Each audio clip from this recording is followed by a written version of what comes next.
আফগান নাগরিক আকেল নাজির দাবি করেছেন তার বয়স হয়েছে ১৪০ বছর। নাজিরের এমন দাবিতে হইচই পড়ে গেছে। খতিয়ে দেখছে আফগানিস্তানের তালেবান প্রশাসন। দাবি সত্য প্রমাণিত হলে নাজির হবেন এখন পর্যন্ত বিশ্বের সবচেয়ে প্রবীণ জীবিত ব্যক্তি। আফগানিস্তানের পূর্বাঞ্চলের পার্বত্য খোস্ত প্রদেশে বসবাস করেন নাজির। তার দাবি তিনি ১৮৮০-এর দশকে জন্ম নিয়েছেন। ১৯১৯ সালে তৃতীয় অ্যাংলো আফগান যুদ্ধের সময় তার বয়স ছিল ৩০-এর কোটায়।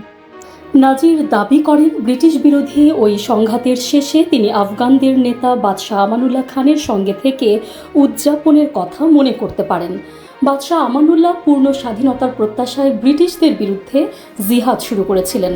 স্মৃতি হাতড়ে নাজির বলেন, ওই সময় আমি বাদশাহ আমানুল্লাহ খানের সঙ্গে প্রাসাদে ছিলাম। তখন আমার বয়স ৩০ ছাড়িয়েছে, তাই আমি ব্রিটিশদের পালিয়ে যাওয়া মনে করতে পারি। নাজির আরও বলেন, সবাই খুব খুশি হয়েছিলেন। ব্রিটিশদের তাড়ানোয় বাদশাহ আমানুল্লাহকে ধন্যবাদ জানিয়েছিলেন। তখন আরও অনেক নেতা আমাদের সঙ্গে প্রাসাদে গিয়েছিলেন, কিন্তু এখন তারা আর কেউ বেঁচে নেই। তবে নিজের দাবির সপক্ষে নাজিরের কাছে কোনো নথিপত্র নেই, তাই নাজিরের এই দাবির বিষয়ে যাচাই করছে তালেবান প্রশাসন। তালেবানের প্রাদেশিক মুখপাত্র মুস্তাগাফর গুরবাজ বলেন, নাজিরের সঠিক বয়স শনাক্ত ও যাচাই করতে একটি বিশেষ নাগরিক নিবন্ধন দল পাঠানো হয়েছে।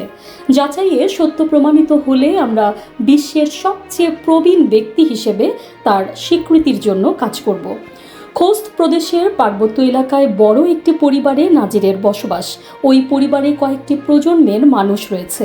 পরিবারের সদস্যরাও নাজিরকে বিশ্বের সবচেয়ে বয়স্ক ব্যক্তি বলে মনে করেন। নাজিরের নাতি খায়াল ওয়াজির বলেন, আমার বয়স ৫০ বছর হয়ে গেছে। তিনি আমার দাদা, আমারও নাতি নাতনি রয়েছে। আরেক নাতি আব্দুল হাকিম বলেন, সরকারের কাছে আমার অনুরোধ, আমার দাদার যে ১৪০ বছর বয়স হয়েছে সেটা প্রমাণে আইডি কার্ড দেওয়া হোক, কিংবা অন্য কোনো বৈজ্ঞানিক প্রক্রিয়ায় সেটা প্রমাণ করে নথি দেওয়া হোক। নাজিরের ছেলে খায়াল নাজির জানান, তার ভাই ও তার ২ বোনের বয়স ১০০ বছর হতে চলেছে। বর্তমানে বিশ্বের সবচেয়ে প্রবীণ ব্যক্তি ধরা হয় ব্রাজিলের ইনাহ কানাবারো লুকাসকে। তিনি পেশায় একজন নান বা ধর্ম সেবক ছিলেন। গত জুনে তার বয়স ১১৬ বছর ছুঁয়েছে। নাজিরের দাবি সত্য হলে তিনি লুকাসের চেয়ে ২ দশকের বেশি বড় হবেন। নিউজ ডেস্ক, সংযুক্ত। সাবস্ক্রাইব করে সংযুক্তের সঙ্গে থাকুন।